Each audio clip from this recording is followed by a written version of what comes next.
Hi guys. Hello. Today I'm doing a chatty car vlog type thing because, well, not car vlog, it's literally just a chat in my car. And the reason is because Daisy's on a run and I was gonna film a video, but then I decided to come with her so that after we can get coffee. So that's why I'm doing it in the car. I did have a really important topic that I wanted to talk about. The last video that I posted, I talked about how I was having kind of like money insecurities, and I was trying to figure out what was going on with me because, like I said, I'm not like struggling, but I just haven't been able to save as much. And so I was looking at why is it, besides the fact that like I had higher rent for like 6 months, other than that, why was I not able to save as much? And I think it was because I'll just be real, like I feel like I've been trying to keep up with the Joneses a little bit. If you don't know what I'm talking about, first off, where have you been living? Because I feel like everyone knows what keeping up with the Joneses is, but I looked up the definition on Google so that I could just share a very clear version of what it means. It basically means striving to achieve or own as much as the people around you. So basically keeping up with your neighbors and trying to impress them with the things you have or that you've done and stuff like that.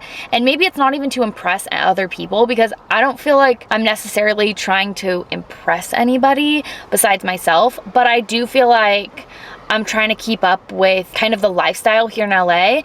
Not that I even want to. That first definition was from dictionary.com, but I also looked on Google, and the first one that comes up is from Wikipedia. It says keeping up with the Joneses is an idiom in many parts of the English-speaking word referring to the comparison to one's neighbor as a benchmark for social class or the accumulation of material goods. And then there's another definition that I liked, and it said people who try to keep up with the Joneses are people who feel it's important to show that they're as successful as others, aka your rich neighbors. So I wanted to go into kind of depth of what I'm seeing myself turn into and what I see around me living here in LA. The first thing I'm gonna share is how I grew up. I did not grow up with money. I grew up, honestly, pretty poor. When my parents were first together, they were, you know, just doing their best and getting by when I was a kid. And then when I reached like maybe 8 years old, we started having a little bit more money. My dad's businesses were doing really well, and then my parents got divorced, and after that it was like they kind of struggled on their own for a really long time trying to figure things out. No shame to them. Like, being a parent in general is really hard, but also like after a divorce and not being able to share incomes, I can see how it was like a lot harder for them. So we lived in different apartments and moved a lot, and we never really had extra money. I had to get a job when I was 16-ish. Like, I didn't grow up with money. I didn't grow up in like a super rich neighborhood or anything like that. I never really compared myself at that age. Like, I did look at other kids that had like everything, and I did want certain things, but at the same time, I was grateful for what I had.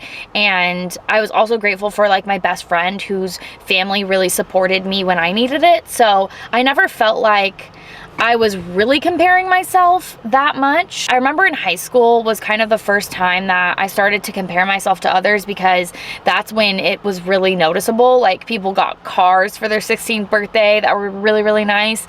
And I still was very grateful for what I got. I got a beat up Honda, and I fucking loved that thing. That was the first time I actually like had kind of more to compare, I guess, because when you're a kid, it's not like you have anything besides like toys and stuff. And I remember thinking, oh, I wish I had these toys, but at the same time, like, my friends had them, so I was able to play with them. The first time I really noticed it, where like keeping up with the Joneses was like an actual thing that I could like compare myself to, was in high school when people started getting cars. So that was the first time. And then I moved here to LA. I moved here right after high school, and at that point I was still really struggling because my parents weren't able to support me at all at this point. And so I was breadwinner of my own, you know, survival, and I had to have 3 jobs while I was full-time in school just to eat cans of beans and rice. It was very hard. And so at the same time, I did see a little bit more of a glamorous life, obviously, living in LA. And I think I mentioned it before on my channel, but I was very intrigued by like the sugar baby lifestyle and all of that. And so I kind of dipped my toes and found out it wasn't for me. But that was like my first real comparison of like other people and like the riches that they had and wanting to like kind of keep up. So after a few years living here in LA, I think I lived here for like 6 or 7 years, and then I had a really bad breakup and I moved back to NorCal, and I finally got the sense that like I didn't have to keep up anymore.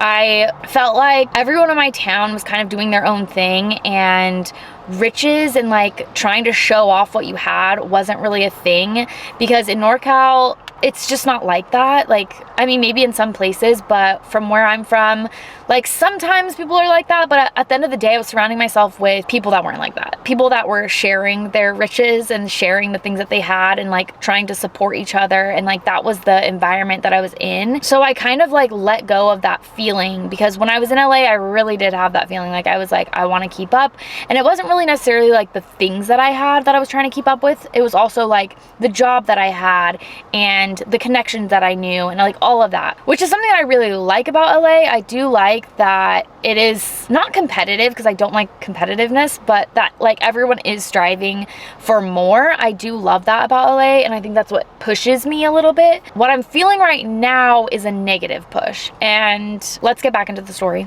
When I moved back to NorCal, I really felt like supported, and I felt like people were trying to help me grow as a person and within what I like did with my career and stuff like that. And it wasn't necessarily about like how much money I made, but how successful I could be within my career was like the focus. And it wasn't really about like the money aspect of things.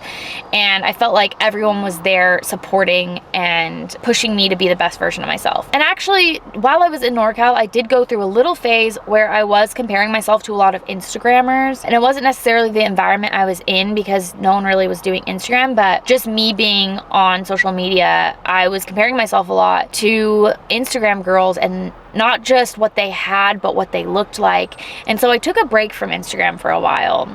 I deleted my Instagram actually, and I'm glad I did that, because it taught me a lot. It kind of put me in a new headspace when I got back onto Instagram, that I wasn't going to, you know, super Facetune my face and like change my body or like try to show off all the things that I had, like I felt like a lot of Instagrammers were doing at the time, and what put me in like that negative headspace. So I think that was a positive that came out of that. Now to where I'm at right now, I moved back to LA after 2 years of being in NorCal, and I thought I could handle it. I really missed LA, and I missed the lifestyle of like everyone's trying to make something happen, everyone is very creative, and you kind of surround yourself in that type of environment. I love that about LA, and I don't think there's anything wrong with it based on that. I have noticed this keeping up with the Joneses complex within people, and I just want to make sure that I'm self-aware enough to not let that take over who I am as a person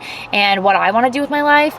But I just noticed like myself trying to keep up, and I noticed other people trying to keep up, and I just wanted to kind of chat about it, because I know what it has done for my mental health in the past. A lot of people that I surround myself with are really, really great people, but there are certain people in, not directly in my life, but just that I see and know, and I feel like are always trying to be in competition with others, and I feel a bit sad for them, because I always like to say that there's enough room for everybody. And so when you're kind of like trying to fight for this space in the world and fight for like this superiority above others because of like the things that you've accomplished or the things that you have, it just first puts other people in a bad headspace, and then also like I feel like you're putting yourself in a bad headspace. When I do that, and when I realize that I'm doing it, I realize how sad I am and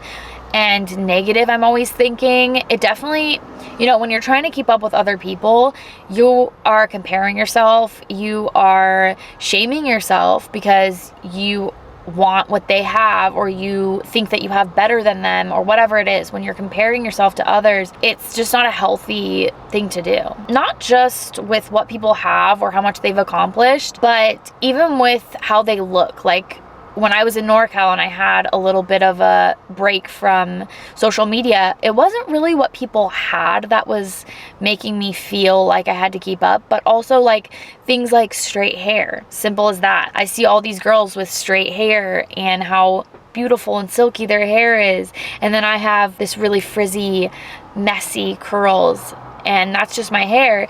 I even sometimes feel like I have to straighten my hair to keep up. So there are things like that that kind of just, I want to be self-aware of and make sure that I'm doing things for myself and not to keep up with other people. I mean, I guess some examples I can explain are when people get new cars. Daisy's been talking about getting a new car. This is just a simple one and it has nothing to do with like Daisy at all. But Daisy's talking about getting a new car. And for a second I was like, should I get a new car? Like, that is something so simple that has nothing to do with her and it's no blame on her. But it's just like that trying to keep up with mentality that is unhealthy. My car is perfectly fine. I got my car like 2 years ago, if that. There's nothing wrong with it. It's a great car. And why do I need something new just because someone else has something new? I don't blame Daisy for this because you can't blame other people for you trying to keep up with them. But I just noticed the competitiveness within like the culture here, and not just with that car situation, but that was just an example of like how I noticed other people are as well. And when you know, are trying to share something that you've accomplished and then someone else is also trying to share something they've accomplished, and it just feels like this toxic energy sometimes that I'm trying to make sure I don't get sucked into, I guess. I think half of it has to do with the environment you're in, and then half of it has to do with you being self-aware and making sure that you're making choices for yourself that best suit your lifestyle, your budget, and what you want, really. I don't want certain things, but if I'm comparing myself to others, I might think that I want certain things that I don't actually want. And everybody has different goals and stuff like that. So I think we have to be conscious that we are making decisions that will suit those goals that we have. Sometimes I just feel like I get lost in it, especially being here and around people that are also doing the same thing, where it feels competitive,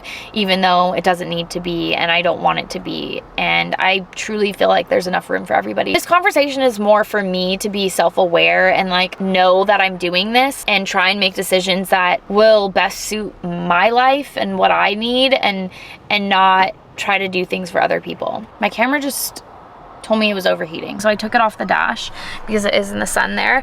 But I just wanted to kind of wrap up this video and say that I think the best thing that you can do if you do find yourself in a position like I'm in, trying to keep up with the Joneses, like I have been, which I don't feel like I have been, but I feel like I've just been noticing it more, and I don't want to fall into the trap. You know what I mean? I think the best thing that you can do is be as self-aware as you possibly can, because actually there's statistics that I think only like 9% of people are self-aware, but as best as you can be. So anyways, if you find yourself falling into this trap, I would recommend just trying to be as self-aware as possible and having a conversation with yourself like I'm doing right now. Like, really, this is for myself, to remind myself to make sure that I'm living life to the best of my own ability and for myself, and not to try and keep up with other people, and to also not let other people's keeping up affect me. So I would recommend just having a real conversation with yourself or with somebody that you care about,